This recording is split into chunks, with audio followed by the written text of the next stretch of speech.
जय हिंद दोस्तों, स्वागत है आप सभी का एक और नई वीडियो में। दोस्तों आज की इस वीडियो में हम लोग बीएससी एग्रीकल्चर एंट्रेंस एग्ज़ाम 2022 का दोस्तों जो है पेपर देखने वाले हैं। दोस्तों पैट बीएससी 2022 का ये पेपर है। दोस्तों ये उन सभी बच्चों के लिए इम्पोर्टेंट है जो 2023 में एग्ज़ाम देने वाले हैं। दोस्तों जो है पेपर इसी तरह का रहता है, बाकी क्वेश्चन जो है बदले रहते हैं। ठीक है, तो ये वीडियो देखने के बाद जो आपको पता चलेगा कि बीएससी एग्रीकल्चर एंट्रेंस एग्जाम में जो है किस तरह से क्वेश्चन पूछे जाते हैं।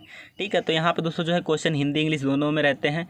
अगर आप इंग्लिश के स्टूडेंट हैं तो आप अपना क्वेश्चन देखते चलिएगा। ठीक है, मैं यहाँ पे जो है आपको हिंदी का क्वेश्चन बताता चलूँगा।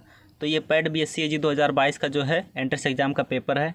तो चलिए शुरू करते हैं। तो देखिए सबसे पहला हमारा क्वेश्चन है यहाँ पे, निम्न में से खरीफ ऋतु की फसल नहीं है।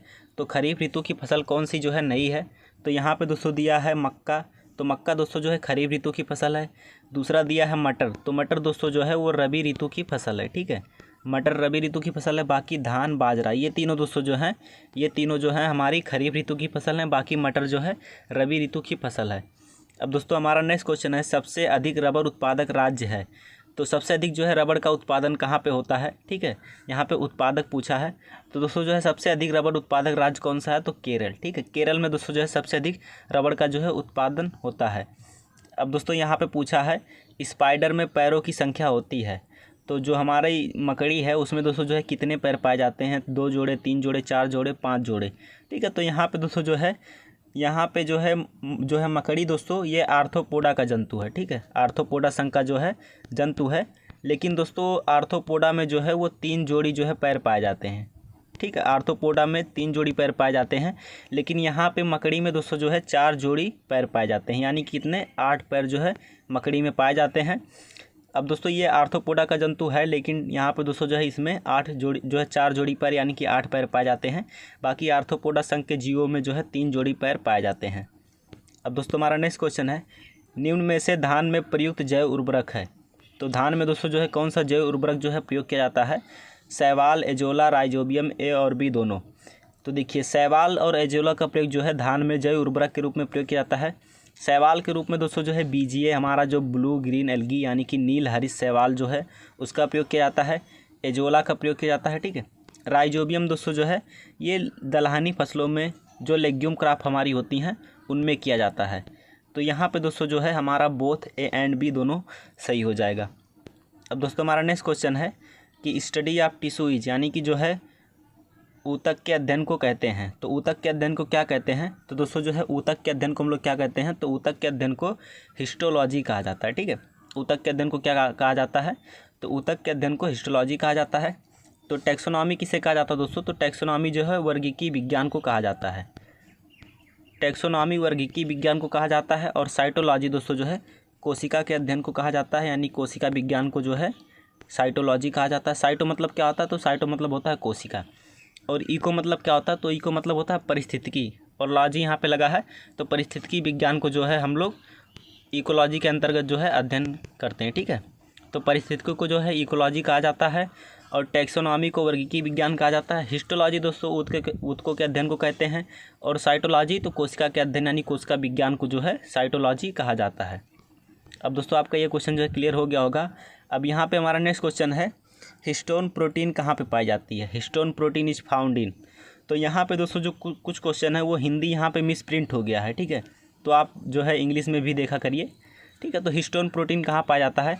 तो दोस्तों जो है हिस्टोन प्रोटीन वो कहाँ पे पाया जाता है? तो हिस्टोन प्रोटीन जो है डीएनए में पाया जाता है। ठीक है, तो हिस्टोन प्रोटीन कहाँ पे पाया जाता है? तो हिस्टोन प्रोटीन डीएनए में पाया जाता है। ऑप्शन ए हमारा सही हो जाएगा। यहाँ पे हिंदी जो है मिसप्रिंट हो गई है। ठीक है, तो यहाँ पे देखिए ये इस क्वेश्चन में भी जो है हिंदी मिसप्रिंट है। तो यहाँ पे दोस्तों जो है सेल थ्योरी आज प्रपोज्ड बाय, यानी जो है कोशिका का सिद्धांत किसने दिया था? तो कोशिका का सिद्धांत किसने दिया था दोस्तों?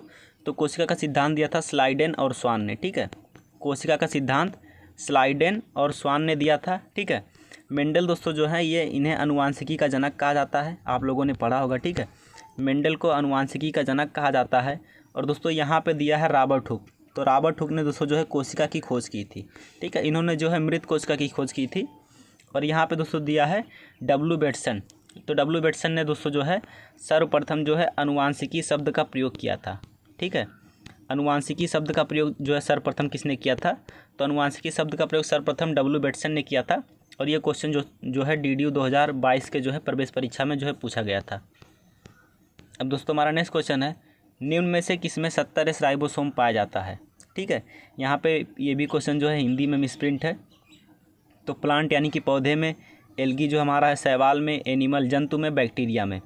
तो दोस्तों जो है 70S राइबोसोम किस में पाया जाता है, तो 70S राइबोसोम बैक्टीरिया यानी कि जो है जीवाणु में पाया जाता है। ठीक है, 70S राइबोसोम किस में पाया जाता है, बैक्टीरिया में यानी कि जो है जीवाणु में पाया जाता है। अब दोस्तों हमारा नेक्स्ट क्वेश्चन है अट्रैक्टिव जो है आकर्षक पुष्प का आकर्षक भाग है। ठीक है, attractive part of flower is यानी कि जो पुष्प का आकर्षक भाग कौन सा है, तो वो दोस्तों है दल। ठीक है, इसको हम लोग क्या बोलते हैं, पीटस बोलते हैं। अब दोस्तों ये दल जो है आकर्षक होने के कारण यही कीटों को जो है आकर्षित करता है।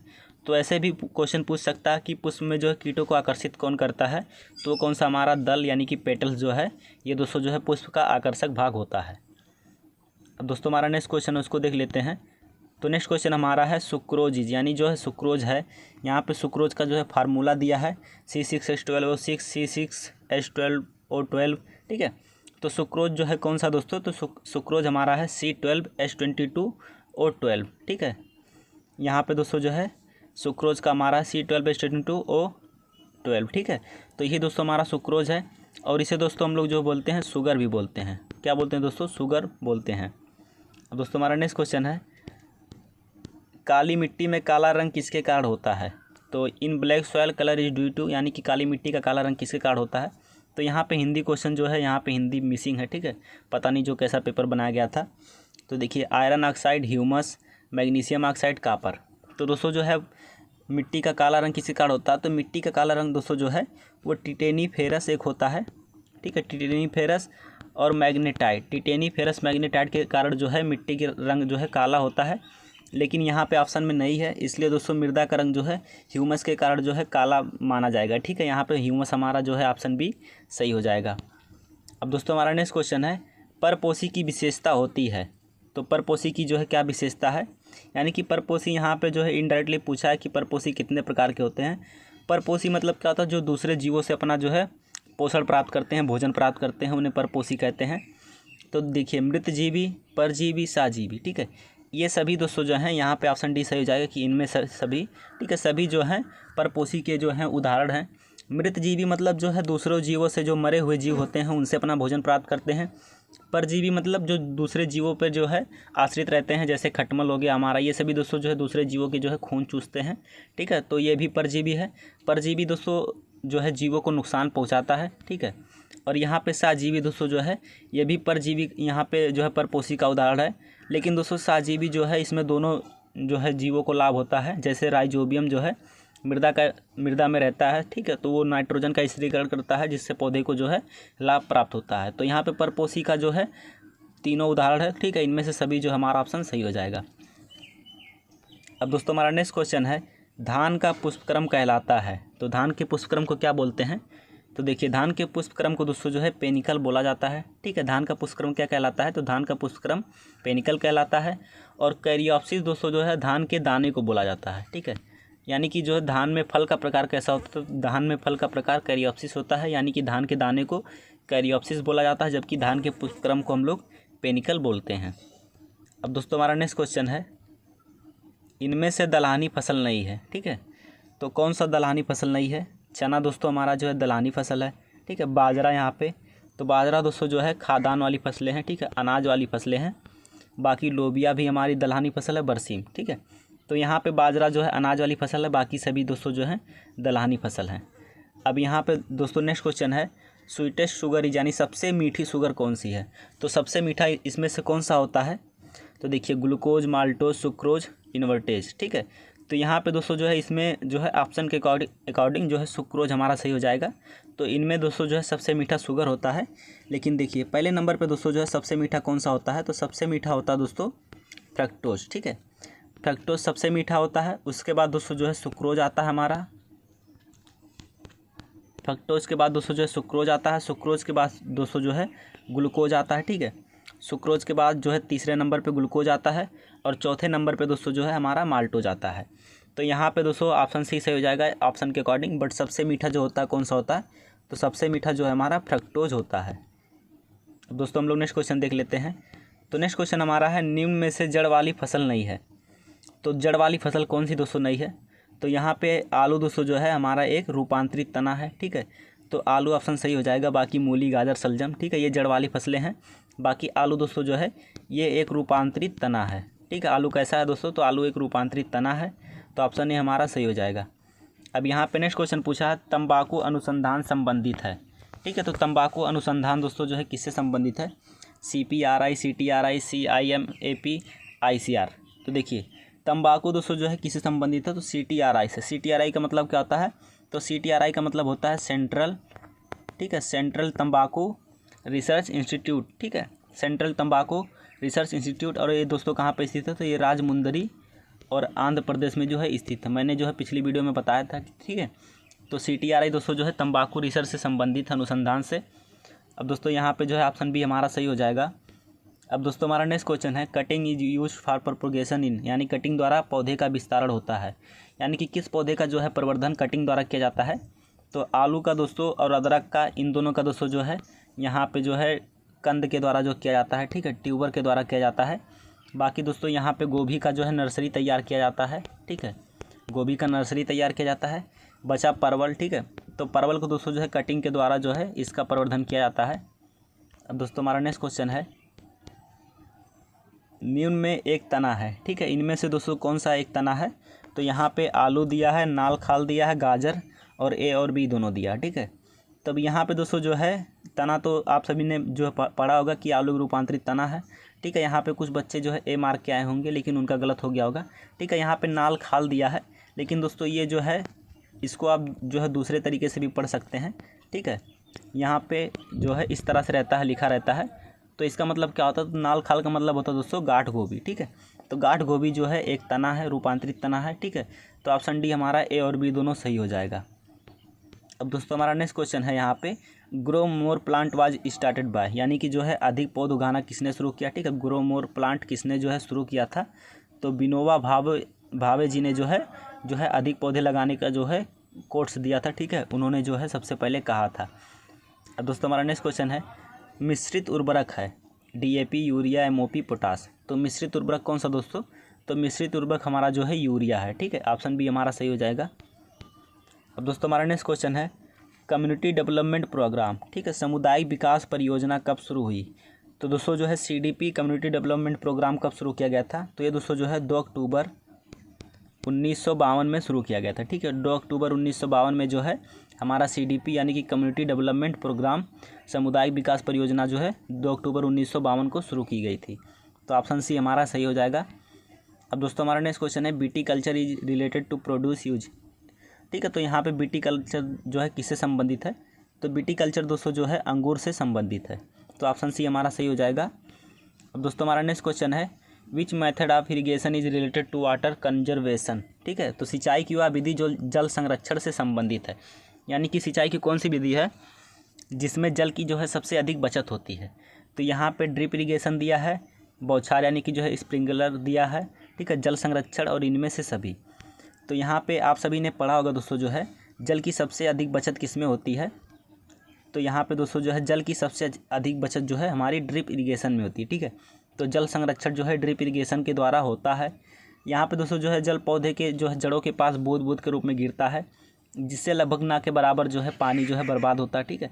तो सबसे अधिक जो है जल संरक्षण से संबंधित कौन सा है, तो ड्रिप इरिगेशन है, ठीक है। हालांकि बौछारा जो है बौछार सिंचाई भी है, लेकिन यहाँ इनमें से सभी नहीं होगा क्योंकि जल संरक्षण कोई जो है सिंचाई की विधि नहीं है, ठीक है। ड्रिप इरिगेशन और बौछारी सिंचाई जो है सिंचाई की विधि है, लेकिन बौछारी सिंचाई में भी जल बहुत बर्बाद होता है, उतना जो है सिंचाई दक्षता नहीं है जल बौछारी की, ठीक है। तो ऑप्शन ए हमारा जो है ड्रिप इरिगेशन जो है सही माना जाएगा। अब दोस्तों हमारा नेक्स्ट क्वेश्चन है बीज की जीवन शक्ति ज्ञात करने वाला टेस्ट है, यानी कि जो है सीड वायबिलिटी टेस्टिंग जो है किसके द्वारा किया जाता है, तो वो दोस्तों जो हमारा टेट्राजोलियम है, ठीक है। टेट्राजोलियम जो है बीज की जीवन शक्ति ज्ञात करने का जो है एक परीक्षण है। अब दोस्तों इसको हम लोग क्या बोलते हैं, तो इसको हम लोग बायोलॉजिकल टेस्ट भी बोलते हैं, ठीक है। टेट्राजोलियम परीक्षण को जो है बायोलॉजिकल टेस्ट भी बोला जाता है, ठीक है। तो ऑप्शन बी हमारा जो है सही हो जाएगा। अब दोस्तों हमारा नेक्स्ट क्वेश्चन है NSC नेशनल सीड कॉर्पोरेशन, यानी कि जो है राष्ट्रीय बीज निगम जो है कब जो है स्थापित हुआ था, ठीक है। तो NSC यानी कि जो है नेशनल सीड कॉर्पोरेशन किस वर्ष स्थापित किया गया था, तो NSC दोस्तों जो है हमारा 1963 में जो है स्थापित हुआ था। अब यहाँ पे नेक्स्ट क्वेश्चन पूछता है एनएससी एक्ट इज ऑफ, यानी जो है एनएससी एक्ट कब बना था। ठीक है, तो यहाँ पे एनएससी एक्ट और एनएससी जो है दोस्तों जो है एक जो है किस वर्ष स्थापित किया गया था, इन दोनों क्वेश्चन में जो है अंतर है। ठीक है, एनएससी एक एक्ट है तो वो दोस्तों जो है कब बना था, तो वो दोस्तों हमारा कब बना था, तो एनएससी एक्ट दोस्तों जो है वो 1966 में जो है इसका बिल पास हुआ था। ठीक है, तो एनएससी एक्ट का जो है 1966 में जो है इसका बिल पास हुआ था, जबकि 1969 में जो है एनएससी जो है एक्ट लागू हुआ था। ठीक है, तो 1969 में एनएससी एक्ट लागू हुआ था, जबकि एनएससी एक्ट कब बना था, तो 1966 में जो है हाई कोर्ट में जो है इसे पारित किया गया था। अब दोस्तों हमारा नेक्स्ट क्वेश्चन है सेब किस प्रकार का फल है, बेरी है, पोम है, फ्लेश है और कैरियोप्सिस है। तो दोस्तों जो है सेब किस प्रकार का फल है, तो सेब एक पोम प्रकार का जो है फल है, तो ऑप्शन बी हमारा सही हो जाएगा। अब दोस्तों हमारा नेक्स्ट क्वेश्चन है मशरूम है, ठीक है, बैक्टीरिया है, वायरस है, एल्गी है, फंजाई है। तो मशरूम दोस्तों क्या हमारा फंजाई यानी कि एक फफूंद है। ठीक है, मशरूम क्या है दोस्तों, तो मशरूम हमारा जो है एक फफूंद है। अब दोस्तों ऑप्शन डी हमारा सही हो जाएगा। अब दोस्तों हमारा नेक्स्ट क्वेश्चन है फल पकाने का हार्मोन है। ठीक है, तो फल किस हार्मोन के द्वारा पकता है, IBA, indole butyric acid, ABA abscisic acid, GAS और C2H24। ठीक है, तो आप सभी ने पढ़ा होगा कि फल जो है एथिलीन के द्वारा पकता है। ठीक है, लेकिन यहाँ पे कुछ बच्चे जो है कन्फ्यूज हो गए थे, क्योंकि यहाँ पे एथिलीन ना लिखकर एथिलीन का जो है फार्मूला लिख दिया था। तो C2H4 मतलब क्या होता है, तो C2H4 मतलब होता है एथिलीन, और एथिलीन ही जो है दोस्तों फलों को पकाने में जो है सहायक होता है। तो ऑप्शन डी हमारा सही हो जाएगा। अब दोस्तों नेक्स्ट क्वेश्चन है इनमें से सोलेनेसी फसल नहीं है। ठीक है, तो कौन सा जो है फसल जो है सोलेनेसी कुल से संबंधित नहीं है। ठीक है, तो जब आप ऑप्शन ए पढ़ेंगे तभी आपको पता चल जाएगा कि मक्का तो दोस्तों जो है ग्रेमनी कुल का पौधा है। मक्का किस कुल का पौधा है, मक्का ग्रेमनी कुल का पौधा है। बाकी आलू, बैगन, मिर्च, ठीक है, ये सभी दोस्तों जो है सोलेनेसी कुल का पौधा है। अब दोस्तों इन्होंने जो है ऑप्शन में आलू लगाया है। ठीक है, तो इनका ये क्वेश्चन गलत हो गया है यहाँ पे। और दोस्तों मक्का जो है ये ग्रेमनी कुल का पौधा है। ठीक है, तो सोलेनेसी फसल नहीं है, कौन सा है हमारा, मक्का नहीं है, मक्का क्योंकि जो है ग्रेमनी कुल का पौधा है। अब दोस्तों हमारा नेक्स्ट क्वेश्चन है पेनिसिलिन औषधि किससे प्राप्त करते हैं। तो दोस्तों जो है पेनिसिलिन किससे प्राप्त होता है, तो यहाँ पे दोस्तों जो है इन्होंने जो है प्लांट लगाया है। ठीक है, तो पेनिसिलिन जो है पौधे से नहीं प्राप्त होता है। तो पेनिसिलिन किससे प्राप्त होता है दोस्तों, तो पेनिसिलिन जो है बैक्टीरिया से प्राप्त होता है। ठीक है, तो दोस्तों जो है यहाँ पे जो है अलेक्जेंडर फ्लेमिंग नामक व्यक्ति ने जो है पेनिसिलिन की खोज की थी, और सर जो है पहला एंटीबायोटिक जो था वो दोस्तों पेनिसिलिन था। पेनिसिलिन दोस्तों जो है स्टेफिलोकोकस नामक जो है एक बैक्टीरिया होता है, उसकी सहायता से जो है बनाया जाता है। ठीक है, तो सबसे पहले जो खोजा था वो अलेक्जेंडर, ठीक है, अलेक्जेंडर फ्लेमिंग ने जो है खोजा था। तो ऑप्शन बी हमारा सही हो जाएगा। यहाँ पे इनका ये भी क्वेश्चन जो है गलत है। अब दोस्तों हमारा नेक्स्ट क्वेश्चन है सॉइल इरोजन रेजिस्टिंग क्रॉप यानी मृदा कटाव रोकने वाली फसल है। तो कौन सी फसल है दोस्तों जो है मृदा कटाव रोकती है। अब देखिए यहाँ पे दोस्तों जो है हालांकि सभी फसलें जो है खरपतवार जितनी होती सभी मृदा कटाव रोकने में सहायक होती हैं, लेकिन सबसे अधिक जो है मृदा कटाव कौन रोकती है, तो देखिए जिनकी जड़ें दोस्तों जो है वो ज़्यादा गहराई तक जो है मृदा में जाती हैं, वो जो है मृदा को अधिक मजबूती से पकड़े रहती हैं। ठीक है, तो यहाँ पे जो है सबसे गहरी जड़ें किसकी जाती हैं, तो सबसे जो है गहरी जड़ें वो अरहर की जाती हैं। ठीक है, इन पौधों के मुकाबले। तो ऑप्शन बी हमारा सही हो जाएगा कि अरहर जो है मृदा कटाव रोकने वाली फसल है। अब दोस्तों हमारा नेक्स्ट क्वेश्चन है maximum area forest is in India. ठीक है, तो भारत में जो है सर्वाधिक क्षेत्रफल वाला राज्य कौन सा है। ठीक है, तो भारत में कहाँ पर जो है वनों का सर्वाधिक क्षेत्रफल है, उत्तर प्रदेश, मध्य प्रदेश, हिमाचल प्रदेश, बिहार। तो यहाँ पे दोस्तों जो है सबसे अधिक क्षेत्रफल जो है वन का वो मध्य प्रदेश में है। ठीक है, अब दोस्तों यहाँ पे जो है भारत जो है पूरे विश्व में कितने % वन होने चाहिए, तो 33% वन होने चाहिए, लेकिन हालांकि दोस्तों जो है 21% ही वन बचे हैं। बाकी जो है यहाँ पे वनों जो है हमें वृक्ष लगाने की जो है बहुत ज़्यादा आवश्यकता है। तो यहाँ पे भारत में वनों का सर्वाधिक क्षेत्रफल जो है मध्य प्रदेश में है। ठीक है, अब दोस्तों हमारा नेक्स्ट क्वेश्चन है सीमिट में किस फसल पर शोध कार्य होता है, गेहूँ, मक्का, सोयाबीन, ए और बी दोनों। तो सीमिट का मतलब क्या होता है दोस्तों, तो देखिए सीमिट मतलब होता है, सी मतलब क्या होता है यहाँ पे दोस्तों, देखिए सॉरी यहाँ पे जो है सीमिट का मतलब क्या होता है दोस्तों, इंटरनेशनल सेंटर फॉर मेज एंड व्हीट इम्प्रूवमेंट। ठीक है, तो यहाँ पे नाम से ही पता चल रहा होगा कि इंटरनेशनल जो है सेंटर फॉर मेज एंड व्हीट इम्प्रूवमेंट। तो यहाँ पे मेज मतलब क्या हो गया मक्का, और व्हीट मतलब क्या हो गया गेहूँ।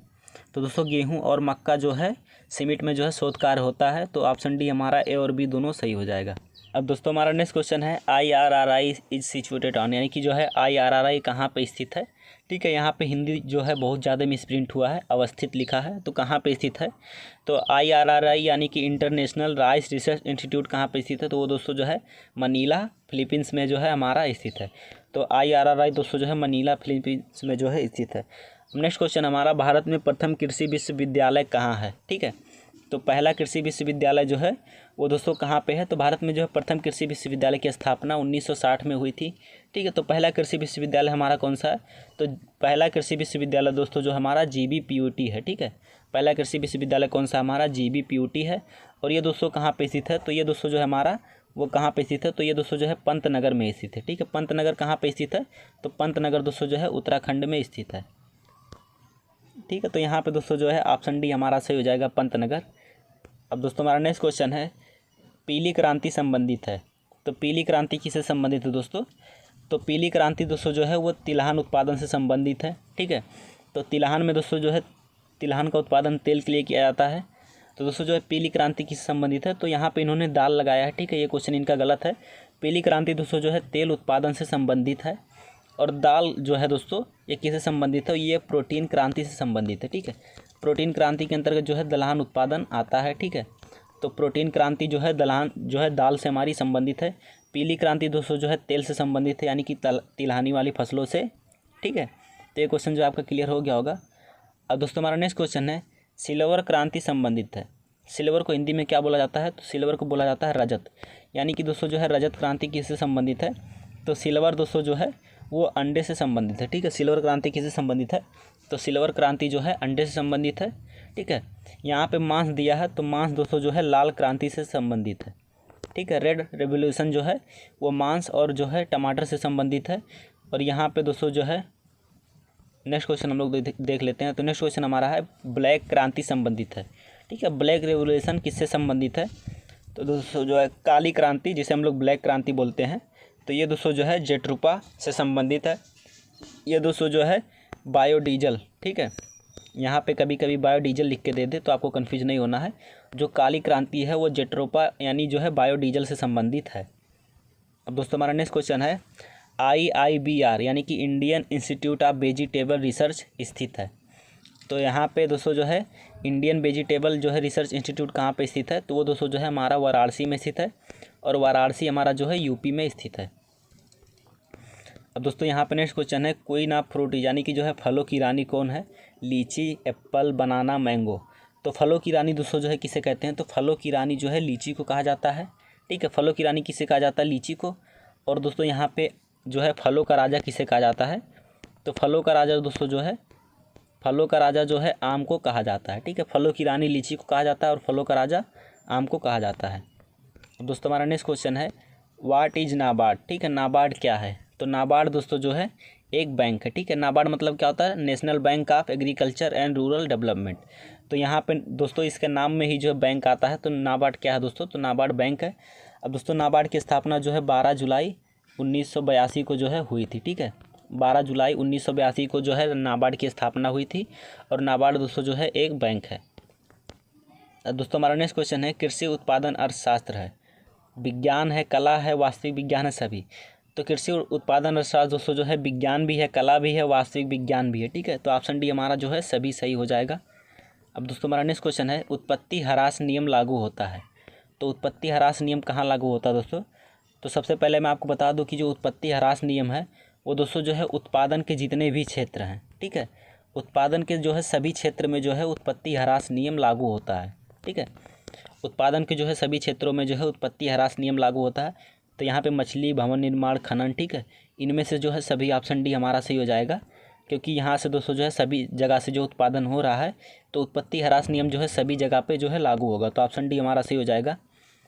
अब दोस्तों नेक्स्ट क्वेश्चन है, वायरस जनित बीमारी है। ठीक है, तो वायरस जनित बीमारी कौन सी है, तो यहाँ पे दोस्तों जो है वायरस जनित बीमारी कौन सी है, तो वो दोस्तों जो है खुरपका एवं मुँहपका जो है वायरस जनित बीमारी है। ठीक है, वायरस इसको दोस्तों हम लोग बोलते हैं FMD यानी कि फुट एंड माउथ डिजीज़ बोलते हैं। अब दोस्तों यहाँ पे दुग्ध ज्वर दिया है, तो ये दोस्तों जो है एक उपापचयी बीमारी है। ठीक है, दुग्ध ज्वर जो है पशुओं में होने वाली उपापचयी बीमारी है। थनैला दोस्तों जो है ये जीवाणु जनित होने वाला रोग है। ठीक है, थनैला जो है जीवाणुओं के द्वारा होता है। और दोस्तों यहाँ पे जो है निमोनिया दिया है, तो निमोनिया दोस्तों जो है बैक्टीरिया यानी कि जो है जीवाणु के द्वारा होता है। ठीक है, निमोनिया जो है जीवाणु के द्वारा होता है। तो यहाँ पे वायरस जनित बीमारी कौन सी है, तो ऑप्शन डी हमारा सही हो जाएगा, खुरपका एवं मुंहपका जो है वायरस जनित बीमारी है। अब दोस्तों नेक्स्ट क्वेश्चन है, शुद्ध दूध का लैक्टोमीटर रीडिंग है। तो यहाँ पे दोस्तों जो है शुद्ध दूध का जो है लैक्टोमीटर रीडिंग कितना होता है, तो वो 28 से 32 होता है। ठीक है, अब यहाँ पे जो है कंफ्यूज करने के लिए आपको पूछ सकता है कि गाय का जो है लैक्टोमीटर रीडिंग कितना होता है, तो गाय का 28 से 30 होता है, ये चीज़ ध्यान रखिएगा। और भैंस का कितना होता है, तो भैंस का दोस्तों जो है 30 से 32 होता है। ठीक है, गाय का 28 से 30 होता है और भैंस का 30 से 32 होता है। तो यहाँ पे दोस्तों जो है 28 से 32 जो है माना जाता है। तो शुद्ध दूध का लैक्टोमीटर रीडिंग जो है 28 से 32 होता है। अब दोस्तों हमारा नेक्स्ट क्वेश्चन है, बकरे के मांस को क्या कहते हैं। तो यहाँ पे बकरे के मांस को क्या बोला जाता है दोस्तों, तो बकरे के मांस को हम लोग क्या बोलते हैं, चीवान बोलते हैं। ठीक है, बकरे के मांस को क्या बोलते हैं, तो बकरे के मांस को चीवान बोलते हैं। मटन दोस्तों जो है किसके मांस को बोलते हैं, तो मटन जो है भेड़ के मांस को बोला जाता है। बीफ दोस्तों जो है ये गाय के मांस को बोला जाता है। चिकन दोस्तों जो है ये मुर्गी के मांस को बोला जाता है। ठीक है, चिकन किसके मांस को बोला जाता है, चिकन मुर्गी के मांस को बोला जाता है। मटन दोस्तों जो है भेड़ के मांस को बोला जाता है। बीफ दोस्तों जो है गाय के मांस को बोला जाता है। और चीवान दोस्तों जो है बकरे के मांस को बोला जाता है। तो ऑप्शन सी हमारा यहाँ पे जो है सही हो जाएगा, बकरे के मांस को चीवान कहते हैं। अब दोस्तों नेक्स्ट क्वेश्चन है, पश्मीना किस पशु से प्राप्त होता है। तो पश्मीना दोस्तों जो है ये एक सुनहरा प्रकार का जो है बाल होता है। तो ये दोस्तों जो है काश्मीरी नस्ल की जो है बकरी है उससे प्राप्त होता है। ठीक है, तो पश्मीना दोस्तों जो है काश्मीरी नस्ल की जो है बकरी से प्राप्त होता है। यहाँ पे दोस्तों जो है एक क्वेश्चन और पूछता है इसी से रिलेटेड कि मोहेर कहाँ से प्राप्त होता है। तो मोहेर दोस्तों जो है अंगोरा नस्ल की बकरी से प्राप्त होता है। ठीक है, मोहेर अंगोरा नस्ल की बकरी से प्राप्त होता है, जबकि जो है पश्मीना काश्मीरी नस्ल की जो है बकरी उससे प्राप्त होता है। अब दोस्तों नेक्स्ट क्वेश्चन है, गाय का औसत गर्भकाल कितने दिनों का होता है। ठीक है, तो गाय का जो है औसत गर्भकाल 280 से 282 दिन होता है। ठीक है, गाय का औसत गर्भकाल 280 से 282 दिन माना जाता है। यहाँ पे 284 दिया है। ठीक है, तो इसके आसपास दोस्तों जो है ऑप्शन ए हमारा सही हो जाएगा। यहाँ पे 310 दिन दिया है, तो 310 दिन दोस्तों जो है भैंस का गर्भकाल होता है। ठीक है, भैंस का गर्भकाल कितने दिन का होता है, तो भैंस का गर्भकाल 310 दिन का होता है। यहाँ पे दोस्तों जो है नेक्स्ट क्वेश्चन हमारा है कि nitrogen is fixed in legume crop by, यानी कि जो है दलहनी फसलों में नत्रजन स्थिरीकरण होता है। तो दलहनी फसलों में जो है नत्रजन किसके द्वारा स्थिरीकरण होता है, तो वो दोस्तों जो हमारा राइजोबियम के द्वारा जो है दलहनी फसलों में जो है नत्रजन स्थिरीकरण होता है। ठीक है, तो ऑप्शन बी हमारा सही हो जाएगा। दोस्तों हमारा नेक्स्ट क्वेश्चन है, अंधी गुड़ाई की संतुति है, यानी अंधी गुड़ाई की प्रक्रिया जो है किसमें की जाती है। तो अंधी गुड़ाई जो है दोस्तों हमारा ब्लाइंड होइंग, वो दोस्तों किसमें किया जाता है, तो वो गन्ना में किया जाता है। ठीक है, ऑप्शन ए हमारा सही हो जाएगा। अब दोस्तों हमारा नेक्स्ट क्वेश्चन है, टमाटर में लाल रंग का कारण है। तो टमाटर में लाल रंग किसके कारण होता है, तो दोस्तों टमाटर में लाल रंग लाइकोपिन के कारण होता है। ठीक है, ऑप्शन सी हमारा सही हो जाएगा, लाइकोपिन के कारण जो है टमाटर में लाल रंग होता है। अब दोस्तों नेक्स्ट क्वेश्चन हमारा, मनुष्य में सामान्य सब्जी की मात्रा प्रतिदिन है, यानी कि जो है प्रति व्यक्ति को जो है यहाँ पे कितने ग्राम सब्जी जो है प्रतिदिन खाना चाहिए। तो एक व्यक्ति को जो है 300 ग्राम सब्जी जो है प्रतिदिन खाना चाहिए। ठीक है, ICMR के अकॉर्डिंग जो है यहाँ पे प्रति व्यक्ति को जो है 300 ग्राम सब्जी जो है प्रतिदिन खाना चाहिए। तो ऑप्शन ए हमारा सही हो जाएगा। अब दोस्तों हमारा नेक्स्ट क्वेश्चन है, आलू का कंद परिवर्तित रूप है। ठीक है, आलू कौन सा है, जड़ है, तना है, पत्ती है, फूल है। तो दोस्तों आप सभी ने बहुत बार पढ़ा होगा कि आलू जो है रूपांतरित तना है। ठीक है, परिवर्तित या रूपांतरित तना है आलू। ठीक है, तो आलू दोस्तों जो है रूपांतरित तना हमारा जो है बी सही हो जाएगा। अब दोस्तों नेक्स्ट क्वेश्चन है यहाँ पे, रानीखेत रोग किसमें पाया जाता है। ठीक है, मुर्गी में, घोड़ा में, गाय में, भेड़ में। तो रानीखेत रोग है दोस्तों ये किसमें लगता है, तो ये दोस्तों जो है मुर्गी में जो है लगता है। ठीक है, रानीखेत रोग जो है मुर्गी में लगता है और ये दोस्तों जो है पैरामिक्सो वायरस के कारण होता है। किसके कारण होता है, तो रानीखेत जो है पैरामिक्सो वायरस के कारण जो है मुर्गी में होता है। तो ऑप्शन यहाँ पे ए हमारा सही हो जाएगा कि रानीखेत रोग जो है मुर्गी में लगता है। अब दोस्तों हमारा नेक्स्ट क्वेश्चन है, गाय के दूध का रंग जो है पीला क्यों होता है। ठीक है, गाय का दूध पीला क्यों होता है, तो दोस्तों जो है गाय का दूध वो कैरोटीन के कारण पीला होता है। ठीक है, पीला कैरोटीन के कारण होता है। और दूध का जो है सफ़ेद रंग किसके कारण होता है, ये क्वेश्चन भी पूछा जाता है। तो सफ़ेद रंग दोस्तों जो है वो केसीन प्रोटीन के कारण होता है। ठीक है, सफ़ेद रंग जो है केसीन प्रोटीन के कारण होता है और पीला रंग जो है हमारा कैरोटीन के कारण होता है। ठीक है, तो ऑप्शन बी हमारा सही हो जाएगा। अब दोस्तों नेक्स्ट क्वेश्चन है, दूध में किसकी कमी होती है, लोहा, विटामिन सी, विटामिन के, ए और बी दोनों। तो दोस्तों जो है दूध में लोहा और विटामिन सी दोनों जो है कम मात्रा में पाया जाता है। ठीक है, तो यहाँ पे ऑप्शन हमारा डी सही हो जाएगा, ए और बी दोनों। ठीक है, दूध में लोहा और विटामिन सी की जो है कमी होती है। अब दोस्तों नेक्स्ट क्वेश्चन है, धान की फसल नाइट्रोजन को किस रूप में लेती है। ठीक है, तो यहाँ पे दोस्तों जो है धान की फसल जो है किस रूप में जो है नाइट्रोजन को ग्रहण करती है। तो यहाँ पे दोस्तों जो है आप सभी ने पढ़ा होगा कि जो फसल होते हैं वो जो है नाइट्रोजन को जो है नाइट्रेट के रूप में ग्रहण करते हैं। ठीक है, सभी फसलें जो है नाइट्रेट के रूप में ग्रहण करते हैं, लेकिन धान और गन्ना को छोड़कर, क्योंकि धान और गन्ना जो है ये नाइट्रोजन को जो है अमोनिया के रूप में ग्रहण करते हैं। ठीक है, तो यहाँ पे NH4 हमारा सही हो जाएगा। धान और गन्ना जो है नाइट्रोजन को जो है अमोनिया के रूप में ग्रहण करते हैं। बाकी सभी अन्य फसलें जो है NO3 यानी जो है नाइट्रेट के रूप में हमारा ग्रहण करते हैं। ठीक है, यहाँ पे धान और गन्ना जो है ये दोनों जो है अमोनिया के रूप में जो है नाइट्रोजन को जो है ग्रहण करते हैं। अब दोस्तों हमारा नेक्स्ट क्वेश्चन है, भारत में सर्वाधिक सिंचित राज्य है। तो भारत में सर्वाधिक सिंचित राज्य कौन सा है। तो सर्वाधिक सिंचित जो है वो कौन सा दोस्तों, पंजाब है। ठीक है, यहाँ पे दोस्तों यहाँ पे बच्चे कन्फ्यूज जाते हैं, एक सर्वाधिक सिंचित पूछता है और एक यहाँ पे सर्वाधिक सिंचित क्षेत्रफल पूछता है। तो सर्वाधिक सिंचित क्षेत्रफल जो है किस राज्य का है। तो सर्वाधिक सिंचित क्षेत्रफल जो है वो उत्तर प्रदेश का है। ठीक है, जबकि यहाँ पे सर्वाधिक सिंचित राज्य कौन सा है, तो वो पंजाब है। अगर क्षेत्रफल की बात करें तो सबसे अधिक सिंचित क्षेत्रफल जो है वो किसका है, तो वो दोस्तों जो है हमारा यूपी का जो है सर्वाधिक सिंचित क्षेत्रफल है। अब दोस्तों हमारा नेक्स्ट क्वेश्चन है, यहाँ पे भारतीय कपास का वानस्पतिक नाम है। ठीक है, तो भारतीय कपास का वानस्पतिक नाम क्या है दोस्तों। तो भारतीय कपास का जो है वानस्पतिक नाम वो गॉसिपियम आर्बोरियम है। ठीक है, ये दोस्तों जो है गॉसिपियम आर्बोरियम हमारा जो है ये भारतीय कपास है। ठीक है, भारतीय कपास कौन सा है, तो गॉसिपियम आर्बोरियम जो है हमारा भारतीय कपास है।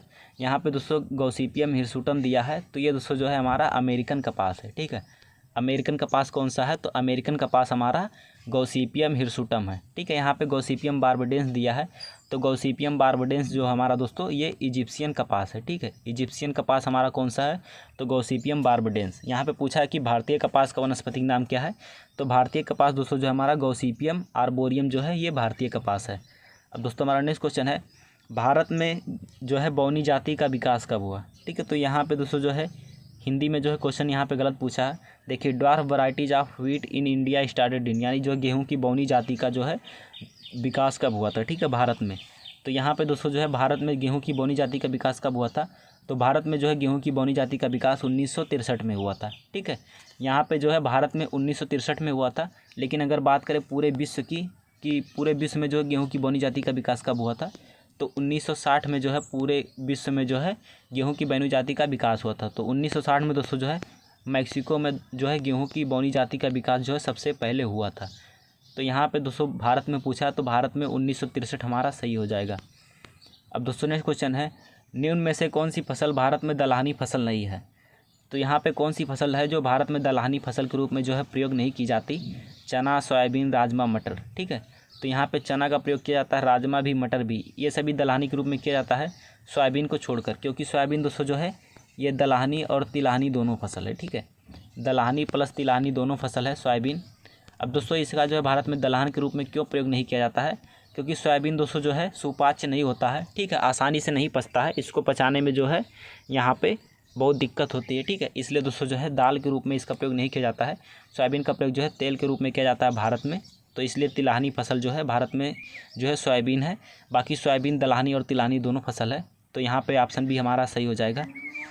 अब दोस्तों नेक्स्ट क्वेश्चन है, golden rice is non for, यानी गोल्डन चावल जो है जाना जाता है किसके लिए।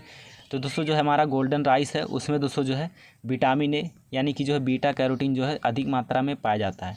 ठीक है, विटामिन ए दोस्तों जो है अधिक मात्रा में पाया जाता है किसमें, गोल्डन राइस में।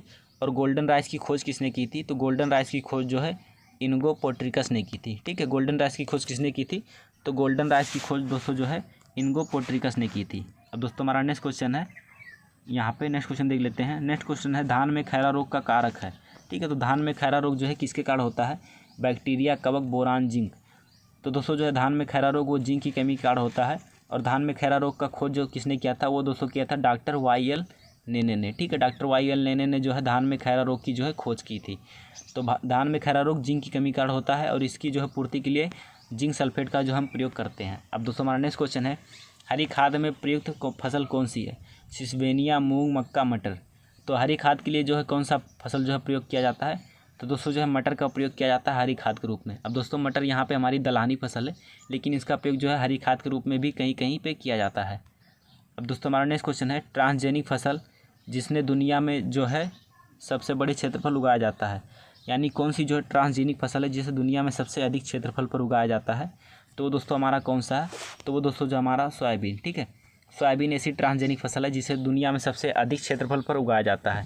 अगर हम लोग बात करें जो है विश्व की पहली ट्रांसजेनिक फसल कौन सी थी, तो विश्व की पहली ट्रांसजेनिक फसल कौन सी थी, तो विश्व की पहली ट्रांसजेनिक फसल दोस्तों जो है तंबाकू थी। ठीक है, तंबाकू जो है विश्व की पहली ट्रांसजेनिक फसल कहा जाता है। और सबसे बड़े क्षेत्रफल पर जो ट्रांसजेनिक फसल उगाई जाती है वो कौन सी, तो वो सोयाबीन उगाई जाती है। अब दोस्तों हमारा नेक्स्ट क्वेश्चन है, IRI इज सिचुएटेड एट, यानी IRI कहाँ पे स्थित है, IARI यानी इंडियन एग्रीकल्चर रिसर्च इंस्टीट्यूट, तो कहाँ पे स्थित है दोस्तों, तो IARI हमारा जो है पूसा न्यू दिल्ली में स्थित है। ठीक है, पूसा न्यू दिल्ली में स्थित है IARI। अब दोस्तों नेक्स्ट क्वेश्चन देख लेते हैं। नेक्स्ट क्वेश्चन हमारा है, प्रकाश संश्लेषण में ऑक्सीजन कहाँ से आता है, कार्बन डाइऑक्साइड, H2O, ग्लूकोज और नन। ठीक है, इनमें से कोई नहीं। तो दोस्तों जो है प्रकाश संश्लेषण में ऑक्सीजन कहाँ से आता है, तो प्रकाश संश्लेषण में ऑक्सीजन हमारा H2O यानी जल से आता है। ठीक है, जल के अपघटन से जो है पौधों को यहाँ पे ऑक्सीजन प्राप्त होता है। तो हमारा ऑप्शन बी सही हो जाएगा। अब दोस्तों नेक्स्ट क्वेश्चन है, प्याज है। ठीक है, तो प्याज क्या है, बल्ब है, कंद है, घनकंद है, सभी। तो प्याज क्या है दोस्तों, तो प्याज एक प्रकार का जो है बल्ब है। ठीक है, प्याज जो है बल्ब वाली फसल है, तो यहाँ पे ऑप्शन ए हमारा सही हो जाएगा। अब दोस्तों नेक्स्ट क्वेश्चन है, वंशानुगति के नियम को जो है किसने प्रतिपादित किया, तो वंशानुगति का नियम जो है किसने दिया था, वाटसन ने, स्ट्रासबर्गर ने, मेंडल ने, सल ने। तो यहाँ पे दोस्तों जो है वंशानुगति का नियम जो है वो मेंडल ने दिया था। मेंडल को जो है अनुवांशिकी का जो है जनक भी माना जाता है। ठीक है, और यहाँ पे एक क्वेश्चन पूछता है कि आधुनिक अनुवांशिकी का जनक किसे माना जाता है, तो आधुनिक अनुवांशिकी का जनक जो है TH मॉर्गन को माना जाता है। ठीक है, किसे, TH मॉर्गन को जो है आधुनिक अनुवांशिकी का जनक माना जाता है। तो मेंडल जो है अनुवांशिकी के जनक थे और वंशानुगति का नियम भी जो है मेंडल ने दिया था। दोस्तों नेक्स्ट क्वेश्चन हमारा है, राष्ट्रीय कृषि सहकारी विपणन संघ का मुख्यालय कहाँ पे स्थित है, यानी कि जो हमारा नाफेड है। ठीक है, NAFED national agriculture cooperative marketing federation. ठीक है, ये कहाँ पे स्थित है, तो यहाँ पे आप केवल सिंपल सा नाफेड याद रखिएगा, क्योंकि हिंदी आप मत याद करिए। ठीक है, बहुत बड़ा है और याद करने में कन्फ्यूजिंग होता है। तो नाफेड कहाँ पे स्थित है, तो नाफेड दोस्तों जो है हमारा नई दिल्ली में स्थित है। अब दोस्तों नेक्स्ट क्वेश्चन है, क्यूरिंग संबंधित है। तो यहाँ पे दोस्तों जो है क्यूरिंग किससे किया जाता है, क्यूरिंग जो है किसमें किया जाता है, काटन यानी कपास में, तंबाकू में, मक्का में और शुगर केन में। तो यहाँ पे दोस्तों जो है क्यूरिंग, यानी मैंने आपको बताया था TDPC। ठीक है, तो टी से तंबाकू हमारा हो गया। ठीक है, यहाँ पे C से हमारा क्या हो गया, क्यूरिंग। तो क्यूरिंग किस में किया जाता है, तो क्यूरिंग दोस्तों जो है हमारा तंबाकू में किया जाता है। ठीक है, तो ऑप्शन बी हमारा सही हो जाएगा। दोस्तों हमारा नेक्स्ट क्वेश्चन है, CRRI कहाँ पे जो है स्थित है, CRRI इज लोकेटेड एट। तो दोस्तों जो हमारा यानी सेंट्रल राइस रिसर्च इंस्टीट्यूट, केंद्रीय चावल अनुसंधान संस्थान कहाँ पे स्थित है, तो CRRI दोस्तों जो है कटक हमारा उड़ीसा में स्थित है। ठीक है, CRRI यानी सेंट्रल राइस रिसर्च इंस्टीट्यूट कहाँ पे स्थित है, तो कटक में स्थित है। और कटक कहाँ पे स्थित है, तो कटक उड़ीसा में स्थित है। तो ऑप्शन ए हमारा सही हो जाएगा। अब दोस्तों नेक्स्ट क्वेश्चन है, सेब का खाने वाला भाग है। तो सेब का कौन सा भाग खाया जाता है, तो यहाँ पे एपीकार्प दिया है, पेरिकार्प दिया है, मीजोकार्प और एंडोकार्प। तो यहाँ पर दोस्तों जो है सभी ऑप्शन जो है यहाँ पे गलत दे दिया है। ठीक है, सेब का कौन सा भाग खाया जाता है, तो सेब का जो है थैलेमस खाया जाता है। ठीक है, सेब का कौन सा भाग खाया जाता है, तो सेब का थैलेमस खाया जाता है। तो यहाँ पे दोस्तों जो है नेक्स्ट क्वेश्चन देख लेते हैं। नेक्स्ट क्वेश्चन हमारा है, हरित क्रांति किससे संबंधित है।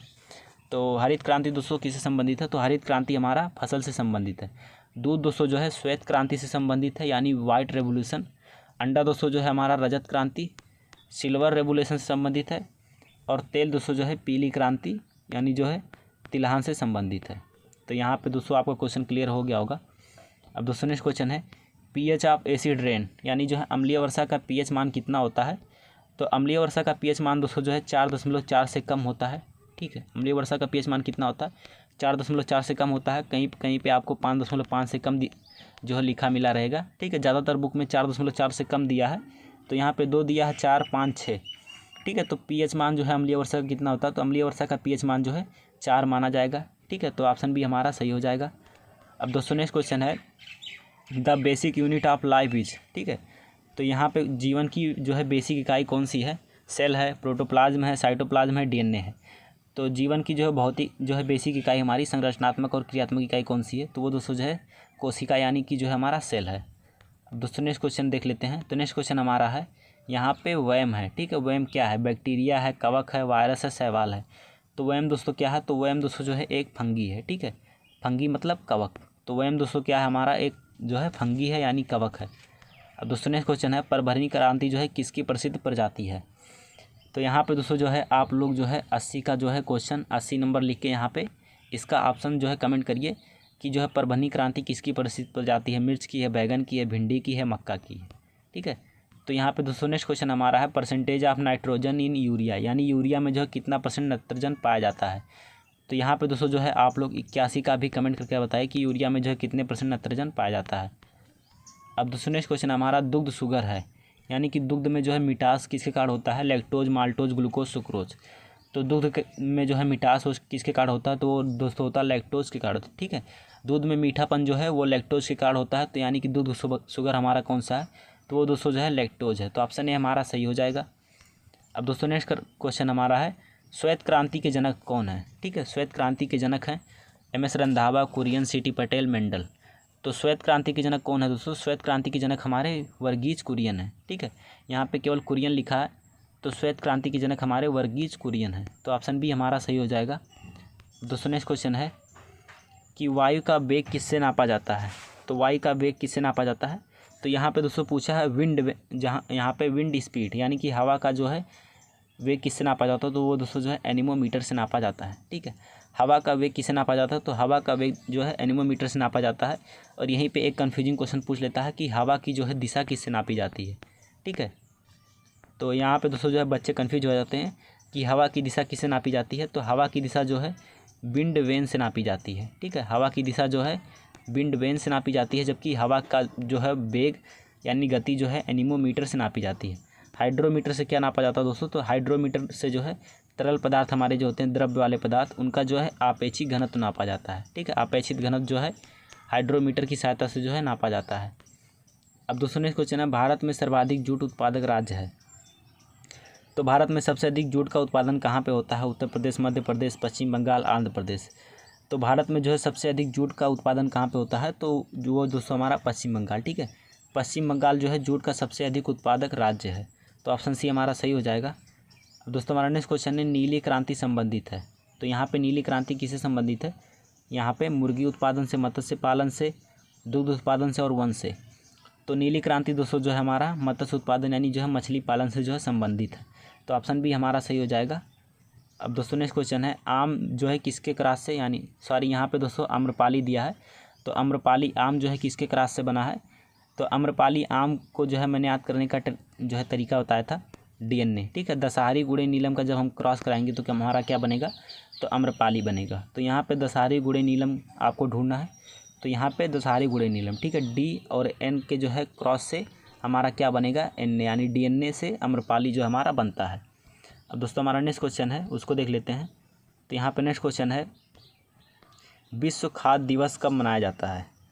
तो यहाँ पे विश्व खाद्य दिवस कब मनाया जाता है? 16 अक्टूबर को, 20 अक्टूबर को, 24 अक्टूबर और कोई नहीं। तो यहाँ पे दोस्तों जो है विश्व खाद्य दिवस वो 16 अक्टूबर को मनाया जाता है, ठीक है। विश्व खाद्य दिवस कब मनाया जाता है? तो विश्व खाद्य दिवस दोस्तों जो है 16 अक्टूबर को मनाया जाता है। अब दोस्तों नेक्स्ट क्वेश्चन हमारा है, वसा में घुलनशील विटामिन है। तो कौन सी विटामिन दोस्तों जो है वसा में घुलनशील है? तो दोस्तों जो है जल में घुलनशील विटामिन कौन कौन से होते हैं सबसे पहले जान लीजिए। तो जल में घुलनशील विटामिन दोस्तों जो है हमारे BC होते हैं, ठीक है। यहाँ पे पूछा है वसा में घुलनशील विटामिन। तो वसा में घुलनशील विटामिन कौन सा होता है? कीड़ा, ठीक है। कीड़ा जो है वसा में घुलनशील होता है।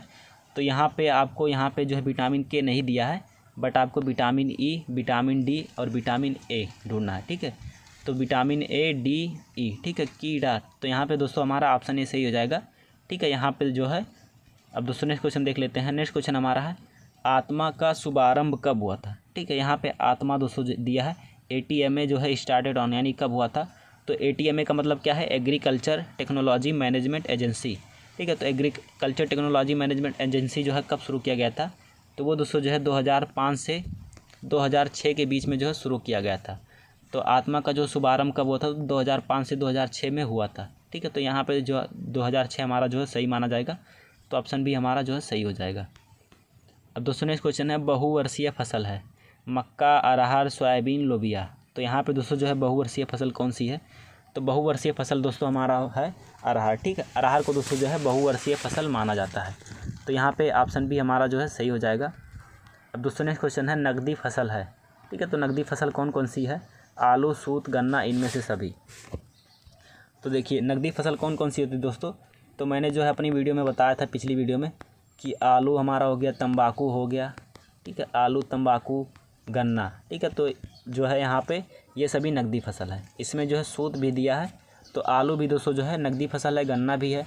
तो यहाँ पे दोस्तों जो है सूत भी हमारा जो है नकदी फसल है। तो इनमें से सभी हमारा जो है ऑप्शन डी सही हो जाएगा। अब दोस्तों हमारा नेक्स्ट क्वेश्चन है NDRI कहाँ पे स्थित है? तो NDRI दोस्तों जो है करनाल, हरियाणा में हमारा स्थित है, यानी नेशनल डेयरी रिसर्च इंस्टीट्यूट। ठीक है, कहाँ पे स्थित है वो दोस्तों जो है करनाल हमारा हरियाणा में स्थित है। अब दोस्तों नेक्स्ट क्वेश्चन है ICR की स्थापना कब हुई थी? तो ICR की स्थापना कब हुई थी दोस्तों? तो ICR की स्थापना जो है 1929 यानी जो है 16 जुलाई 1929 को जो है ICR की स्थापना हुई थी। ठीक है, ICR की स्थापना कब हुई थी? तो ICR की स्थापना जो है 16 जुलाई 1929 को हुई थी। अब दोस्तों हमारा नेक्स्ट क्वेश्चन है SBI कहाँ पे स्थित है? ठीक है, यानी शुगर केन ब्रीडिंग इंस्टीट्यूट कहाँ पे स्थित है? तो दोस्तों जो है शुगर केन ब्रीडिंग इंस्टीट्यूट यानी SBI हमारा जो है वो कोयम्बतूर में स्थित है। और कोयम्बतूर कहाँ पे स्थित है? तो कोयम्बतूर जो है हमारा तमिलनाडु में स्थित है। तो ऑप्शन डी हमारा यहाँ पे सही हो जाएगा। अब दोस्तों नेक्स्ट क्वेश्चन है सूक्ष्म पोषक तत्व यहाँ पे जो है पूछा है माइनर एलिमेंट इज, यानी गौड़ तत्व कौन सा है? ठीक है, तो यहाँ पे नाइट्रोजन, पोटास, जिंक, बोरान। तो यहाँ पे दोस्तों जो है हमारा NPK। ठीक है, NPK हमारा जो है प्राथमिक पोषक तत्व है। ठीक है, तो यहाँ पे नाइट्रोजन और पोटास तो हमारा कट गया, अब बचा जिंक और बोरान। तो यहाँ पे दोस्तों जो है द्वितीयक पोषक तत्व कौन से होते हैं? तो द्वितीयक पोषक तत्व होते हैं हमारे कैल्शियम, मैग्नीशियम और सल्फर। ठीक है, कैल्शियम, मैग्नीशियम, सल्फर जो हमारे द्वितीयक पोषक तत्व होते हैं। तो यहाँ पे दोस्तों जो अब बचता सूक्ष्म पोषक तत्व, तो यहाँ पे जिंक और बोरान। ठीक है, ये दोनों दोस्तों जो है सूक्ष्म पोषक तत्व हैं, इसलिए दोस्तों जो है आपका ये क्वेश्चन जो है यहाँ पे गलत माना जाएगा। ठीक है, मैंने आपको बताया था सूक्ष्म पोषक तत्व याद करने का ट्रिक, फेमन जो है फेमन, कूजन, बोमो, किलनी। ठीक है, यहाँ पे जो है मैंने आपको ट्रिक बताया था याद करने के लिए। तो यहाँ पे दोस्तों जिंक भी आ रहा है और यहाँ पे बी से बोरान भी आ रहा है। तो यहाँ पे दोस्तों जो है दोनों हमारे जो है सूक्ष्म पोषक तत्व हैं। और दोस्तों नेक्स्ट क्वेश्चन है SIMMYT यानी सीमिट हमारा कहाँ पे स्थित है? तो दोस्तों सीमिट कहाँ पे स्थित है? तो सीमिट दोस्तों जो हमारा वो कहाँ पे स्थित है? तो वो हमारा मैक्सिको में स्थित है। ठीक है, सीमिट कहाँ पे स्थित है? तो सीमिट दोस्तों जो है मैक्सिको में स्थित है। अब दोस्तों नेक्स्ट क्वेश्चन है हरा सोना है, ग्रीन गोल्ड जो है किसे कहते हैं? तो हरा सोना दोस्तों जो है बांस को भी कहा जाता है, चाय को भी जो हरा सोना कहा जाता है, और अफीम को भी कहा जाता है। ठीक है, इन तीनों को जो है हरा सोना कहा जाता है। तो ऑप्शन डी हमारा जो है सभी सही हो जाएगा। यहाँ पे क्वेश्चन पूछता है कि सफ़ेद सोना किसे कहा जाता है? तो दोस्तों जो है सफ़ेद सोना जो है किसे कहा जाता है? सफ़ेद सोना जो है कपास को कहा जाता है। ठीक है, सफ़ेद सोना किसे कहा जाता है? सफ़ेद सोना जो है कपास को कहा जाता है। अब दोस्तों नेक्स्ट क्वेश्चन है लेग हीमोग्लोबिन पाया जाता है। तो लेग हीमोग्लोबिन जो है कहाँ पे पाया जाता है? तो देखिए लेग हीमोग्लोबिन दोस्तों जो है एक प्रकार का जो है हीमोप्रोटीन होता है। ठीक है, लेग हीमोग्लोबिन जो है एक प्रकार का हीमोप्रोटीन होता है, जो कहाँ रहता है दोस्तों? जो दलहनी पौधों की जो जड़ें होती हैं वहाँ पे पाया जाता है। ठीक है, तो दलहनी पौधों की जड़ों में जो है लेग हीमोग्लोबिन पाया जाता है। तो ऑप्शन सी हमारा जो है सही हो जाएगा। अब दोस्तों नेक्स्ट क्वेश्चन है भारत में हरित क्रांति के जनक हैं। तो भारत में हरित क्रांति के जनक कौन है? KM Munshi, MS Swaminathan, Borlaug, PJ Kurien. तो दोस्तों भारत में हरित क्रांति के जनक कौन है? तो भारत में हरित क्रांति के जनक जो है MS स्वामीनाथन है। ठीक है, तो ऑप्शन भी हमारा सही हो जाएगा। आप लोग दोस्तों कमेंट करके बताएं कि विश्व में जो है हरित क्रांति के जनक कौन है। ठीक है, तो बस दोस्तों यहाँ पे जो है हमारा समाप्त हो गया पेपर। आज की वीडियो में इतना ही दोस्तों। अगर आपको कोई जो है डाउट है यहाँ पे तो आप कमेंट कर दीजिएगा। ठीक है, मिलते हैं अगली नेक्स्ट वीडियो में, तब तक के लिए जय हिंद, जय भारत।